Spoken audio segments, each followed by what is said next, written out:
Shalom kekasih Tuhan, kita lanjutkan pelajaran firman Tuhan kita hari ini masih dengan tema yang sama, yaitu pribadi di dalam Allah yang Esa.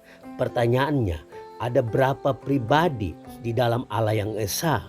Nah kekasih Tuhan, ada 3 pribadi di dalam Allah yang Esa, yaitu Bapa, Anak, dan Roh Kudus. Ketiganya adalah Allah yang Esa, Allah yang sama dalam substansi dan setara dalam kuasa dan kemuliaannya. Kekasih Tuhan, apa yang dimaksud dengan sama dalam substansi? Sepanjang perjalanan waktu, ada banyak orang telah memberikan berbagai penjelasan yang berbeda mengenai ketiga pribadi yang adalah Allah.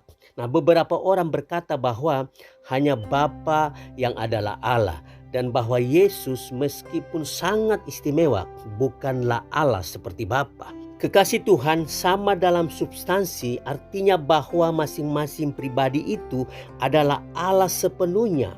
Jadi Yesus sang anak juga adalah Allah sama seperti Bapa. Roh Kudus juga Allah sepenuhnya sebagaimana Bapa dan Anak. Nah kekasih Tuhan, Bapa, Anak, dan Roh Kudus setara dalam kuasa dan kemuliaannya. Tidak ada yang lebih kuat atau lebih layak menerima penyembahan kita daripada kedua pribadi lainnya. Ketiga-tiganya layak menerima penyembahan kita. Kita menyembah Bapa, Anak, dan Roh Kudus sebagai Allah. Nah kekasih Tuhan, Alkitab memberitahu kita bahwa Bapa adalah Allah dan bahwa kita harus menyembahnya. Kita baca di dalam Efesus 4 ayat yang ke-6 mengatakan begini, satu Allah dan Bapa dari semua, Allah yang di atas semua dan oleh semua dan di dalam semua. Nah di dalam Yohanes 4 ayat yang ke-23 mengatakan, tetapi saatnya akan datang dan sudah tiba sekarang bahwa penyembah-penyembah benar akan menyembah Bapa dalam roh dan kebenaran. Sebab Bapa menghendaki penyembah-penyembah demikian.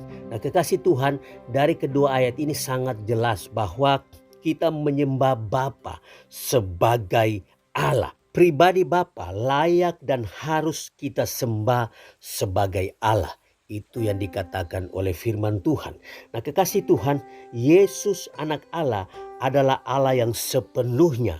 Segala kuasa dan kemuliaan adalah milik Yesus. Dan Yesus layak kita sembah seperti kita menyembah Bapa sebagai Allah. Kita baca di dalam Matius 1 ayat yang ke-23 mengatakan, sesungguhnya anak darah itu akan mengandung dan melahirkan seorang anak laki-laki, dan mereka akan menamakan dia Immanuel, yang berarti Allah menyertai kita. Kekasih Tuhan, di dalam ayat ini sangat jelas menunjukkan bahwa Allah yang penuh kasih menjadi manusia di dalam pribadi anaknya, yaitu Yesus Kristus.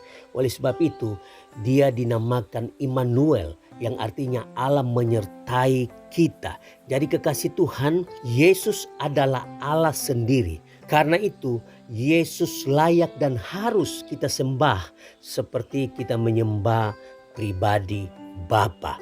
Jadi pribadi Bapa, pribadi Anak yaitu Yesus, dan pribadi Roh Kudus layak kita sembah dan kita muliakan di dalam kehidupan kita. Karena ketiga pribadi ini adalah Allah yang esa. Nah kekasih Tuhan, kita lihat selanjutnya, Roh Kudus juga adalah Allah sepenuhnya dan layak menerima penyembahan dan pujian. Kita baca di dalam 2 Korintus 3 ayat yang ke-17 dan ayat yang ke-18. Demikian firman Tuhan, sebab Tuhan adalah roh, dan di mana ada roh Allah, di situ ada kemerdekaan. Dan kita semua mencerminkan kemuliaan Tuhan dengan muka yang tidak berselubung. Dan karena kemuliaan itu datangnya dari Tuhan yang adalah roh, maka kita diubah menjadi serupa dengan gambarnya, gambar Allah dalam kemuliaan yang semakin besar. Nah kekasih Tuhan, ayat ini sangat jelas menunjukkan bahwa Roh Kudus adalah Allah. Sebab Tuhan adalah roh, Artinya bahwa Roh Kudus itu adalah Allah sendiri. Pribadi Roh Kudus adalah Allah sendiri. Oleh sebab itu Roh Kudus layak disembah. Seperti kita menyembah Bapa dan Anak. Pribadi Roh Kudus layak dan harus kita sembah.